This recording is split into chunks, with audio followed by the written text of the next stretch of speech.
good feel. You should let that table right there. Out here with Shadow Movement, man. Las Vegas. Shout out to Shadow Movement for making this happen, man. We're at the Graffiti Mansion right now. That's how Big Oo's TV does it, man. When you keep it solid with people, man, you get blessed.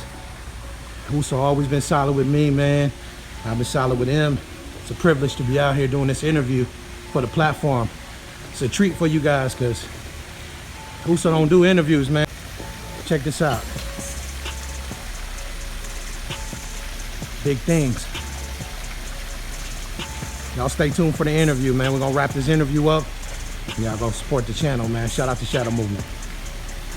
We discuss the beginnings and the origin of Big Two and your journey. Let's get into the business side.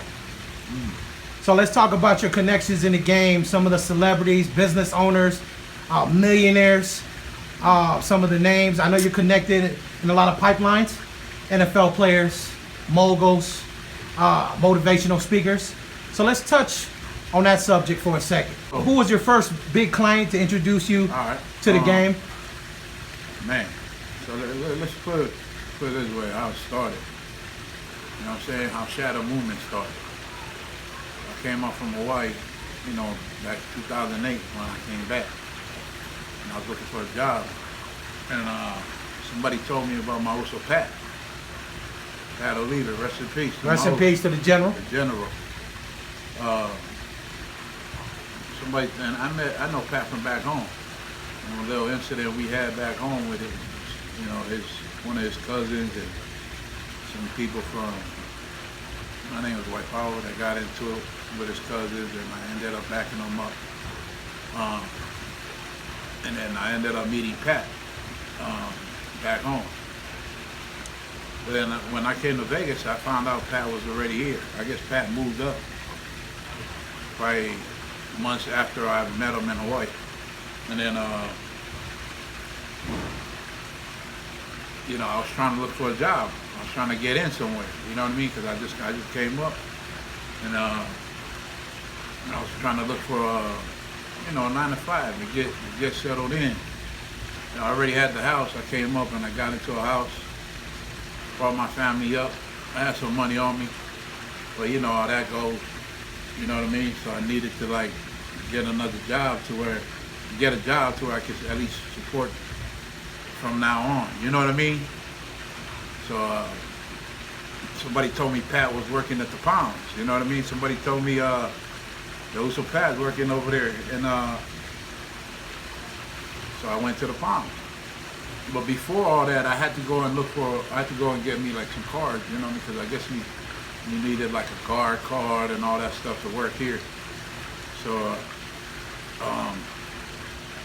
I met a Uso named Spencer Manutai, you know, and from day one, when I first met Spence, he was the one that actually went and took me around to go get all my cards. You know what I'm saying? Shout out to Spence. Spencer, yo, shout out to Spence. And then, you know, he kind of gave me, or you know, kind of showed me the ropes of like who was working here, and you know what I mean, at certain areas in Vegas. You know, all the Usos was working in the nightclubs, but they had a gang of nightclubs at the time, so. You know, he would have mentioned some certain names, and I'd be like, man, I don't know. But Pat's name came up. I was like, man, that's my Uso right there. So I ended up going to where Pat was at. And that when I met, you know, I went and go see Pat, and then Pat see me. And Pat at the time when he was at the Palms, Pat was a man over there. You know what I mean? He had the whole dance floor. You know what I'm saying? He was good with the security supervisor and the directors. So he talked to them about getting me in. You know what I mean? And then nigga, Pat, when he refers somebody, you know what I mean? They just was like automatic. You know what I mean? It's coming from Pat. You know what I mean? So he got me in. I got in, and then you know, I did all my paperwork there, got in, and then I seen. So when I started working there, you know, when you first working in, back then, when you first come into the game, the security game, working in these clubs or in a casino, it's kind of like seniority, kind of. You know what I mean? On what areas. Right. In the club, so certain areas you can make money, and you know what I mean. So if somebody was there before me, they'll get the better opportunity first to get on the dance floor or get an area where you can actually make some money at. You know what I mean? In the club. But Pat being who he was, he told the security, the supervisors, and like, hey, look, I need the young loose, because I was young. You know what I'm saying? I was like in my prime. Young and active and ready. Active in a motherfucker. You know what I'm saying? So, Pat talked to the security, and when they first had me, so I said for like the first week, they had me at an exit door, which was, you know what I mean? Like nothing, you basically nobody. You get the exit door, you watch, you know what I mean? You standing over there by You had to yourself. start at the entry level. Yeah, I had to start at the shady areas, you know what I mean? But I could see the dance floor, and I see who's on the dance floor. And it's 3 of the Usos and a big white boy, my brother named Jeff. Shout out to Jeff. But Jeff slipped up one day. He was calling him on the radio, and something was going on in his zone. And I ended up taking care of that problem that was in that zone. So they told him, they called me, call Jeff and tell Jeff to come down. So Jeff went down to the office or whatever. They told him to go to where I was at and put me on the dance floor. So ever since then, I was on the dance floor. I ended up, they ended up putting me on the dance floor with his tables. So when you working in a club now, back then, you was in, depending on where you was at, on the dance floor at the Palms, we was working at a club called The Moon. You probably remember. Yeah, Club Moon. Club Moon nightclub, and there was underneath the Moon, there was a Playboy club. So, and there's an escalator that go up and down, up to Moon and down to Playboy. You can go up and down all day. But there was 10 dance floor tables on the dance floor, and there was only 4 guards on the dance floor. There's 10 tables, so I had the first 3 tables. So you know what I mean. So it's in a block, but I had the first 3 tables, and then the others who had the other 2, the others who had the other 3, and the others who had the other 2. So it was 4 of us, and 2 of us had 3 tables, 2 of us had 2. 2 of them had 2. On those tables, that's where they put all the high rollers at. So if you're a big spender in Vegas or any of these clubs that come to Vegas in any of these casinos, when they wanna comp a big spender a good night at the club with bottles and all that stuff, they send them up to our clubs. You know what I mean? So they'll put them on our tables, where our tables was on the dance floor, and if you're on the dance floor, that's where all the action. The high rollers. Yeah, that's where all the high rollers at. So you're mingling with all the action. You know what I mean? Right. And then all around, you got little tables all around. But then, in Vegas, you can't really sit down on no tables. So if you come into Vegas, you either there's two ways to experience Vegas, right? Okay. One is you can stand in that line and not know nobody. You could be in that line for 3-4 hours before they even let you in the club.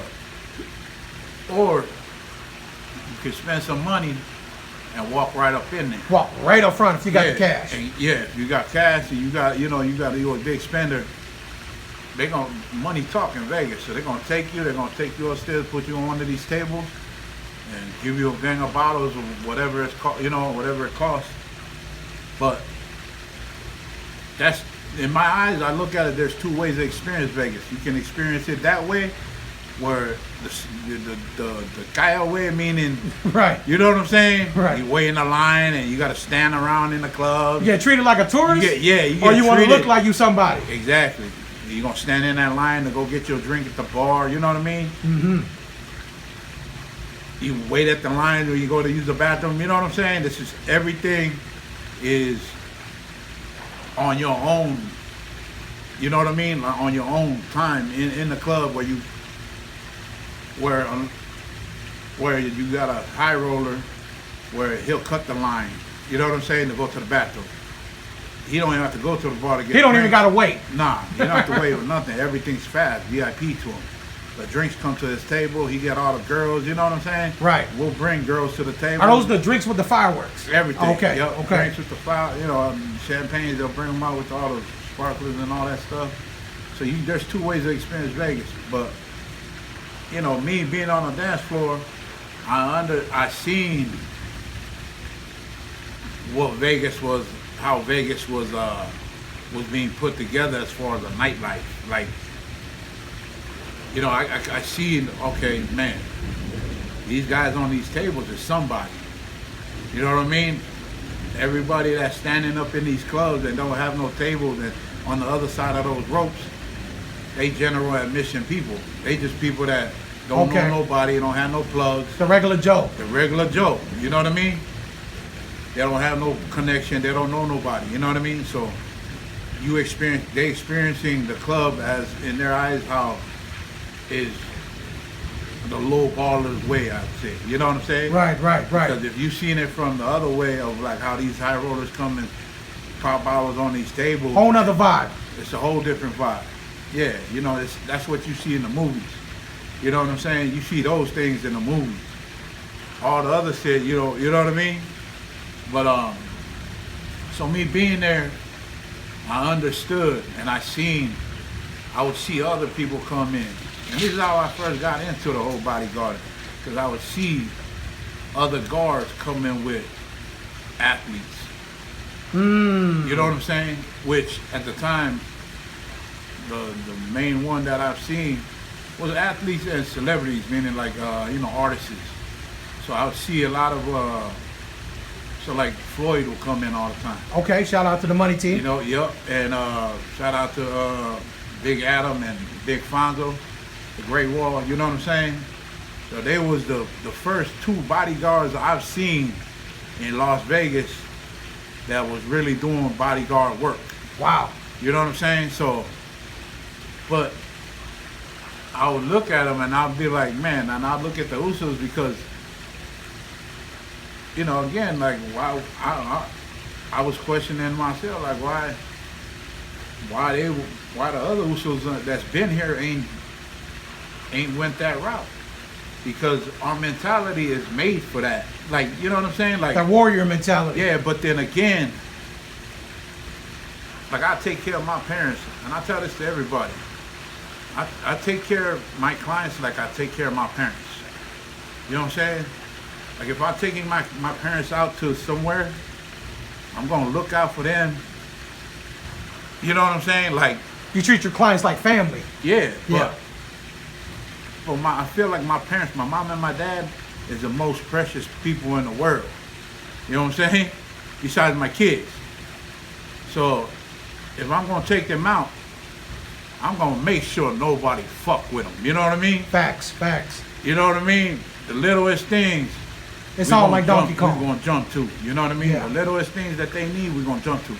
So I looked at it like these clients, that's how I would take care of my parents. Take care of my clients. Like they my parents. You know what I'm saying? And it's just, for us, I feel like Samoans, period, or Polynesians, period, we're